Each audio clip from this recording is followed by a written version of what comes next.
ओम शांति। हमारा जन्म महान कार्यों के लिए ही हुआ है। हम इस धरा पर भगवान के साथ अवतरित हुए हैं। अगर हमें ये स्मृति रहे कि हम भी अवतार हैं, तो हम अपने महान कार्यों की स्मृति में रहेंगे। एक शिव बाबा अवतार लेकर युग को बदल देता है। हम सभी आत्माएं, हम महान आत्माएं, चुनी हुई आत्माएं, जो इस गुड फीलिंग में रहती हैं कि मैं अवतार हूँ, मैं इस देह में अवतरित हुई आत्मा हूँ और मैं इस संसार में पवित्रता, सुख, शांति का साम्राज्य स्थापित करने के लिए ही आई हूँ। तो हम भी बहुत बड़े बड़े कार्य कर पाएंगे। हमारे द्वारा भी बड़े बड़े चमत्कार होंगे। युग परिवर्तन के कार्य में हम भी बहुत बड़े सहयोगी बनेंगे। जिनको महान कार्य करने हैं, उन्हें निमित्त भाव धारण करना ही होगा। अहम भाव तनिक भी ना आए, क्योंकि अहम भाव बाबा और हमारे बीच में एक दीवार बना देता है। बाबा की शक्तियां हमें नहीं मिल पाती और जो महान कार्य वो हमसे कराना चाहता है वो भी नहीं हो सकता। इसलिए मैंपन को एक बहुत बड़ा विघन मानकर इसको समाप्त कर देना चाहिए। बहुत सुंदर कहानी पांडवों की है। अंत आ गया। पांडवों के स्वर्ग आरोहण से पहले की घटना है कि युधिष्ठिर को महसूस होने लगा, मेरी धर्म की शक्ति, न्याय की शक्ति, जो उसके पास सब कुछ था वो है नहीं। अब भीम को महसूस होने लगा, मेरा बल पता नहीं कहाँ चला गया।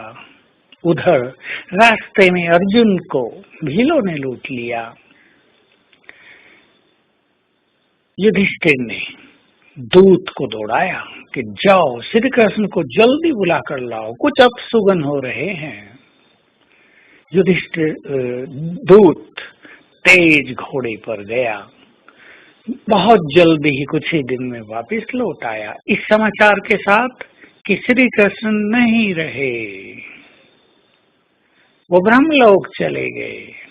और ये बात सुनते ही पांडवों को महसूस हुआ कि तुम्हारे साथ जो शक्तियां काम कर रही थी वे तुम्हारी नहीं थी, वे ईश्वरीय शक्तियां थी। जब तक वे तुम्हारे साथ थी तुम महावीर थे, तुम महाबली थे, तुम धर्मराज थे, तुम श्रेष्ठ धनुर्धारी थे। अब वे शक्तियां चली गई तो तुम खाली हो। तब उन्होंने भी निर्णय लिया कि हमें भी स्वर्ग की ओर चलना चाहिए। बस यही बात हम सबके साथ है। बाबा ने आकर हमें अपनी शक्तियां प्रदान कर दी हैं। उनकी शक्तियों के द्वारा ही, उसके बल से ही हम बाबा का ये महान कार्य संपन्न कर रहे हैं। जिस दिन वो अपनी शक्तियों को हमसे हटा ले, उसी दिन हमें लगेगा कि हम तो बिल्कुल खाली हैं।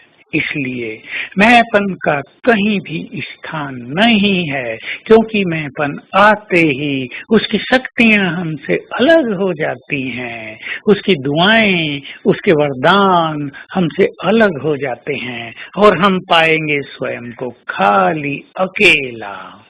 इसलिए बहुत ध्यान दें, निमित्त भाव ही धारण करना है। निमित्त, निर्माण और निर्मल, इसी से हम इस महान दिव्य कार्य में मुख्य भूमिका निभा सकेंगे और संसार को बहुत कुछ देकर श्रेष्ठ भाग्य के अधिकारी बन जाएंगे। तो आज सारा दिन हम याद करेंगे, मेरे साथ स्वयं परमात्म शक्तियां काम कर रही हैं। मैं इसलिए बहुत शक्तिशाली हूँ कि उनकी शक्तियाँ मुझसे कंबाइंड हैं। बस हम अपने इस कंबाइंड स्वरूप को स्मृति में रखेंगे और फील करेंगे कि सर्वशक्तिवान मेरे सिर के ऊपर छत्र छाया है, उसकी शक्तियाँ मुझ में समा रही हैं।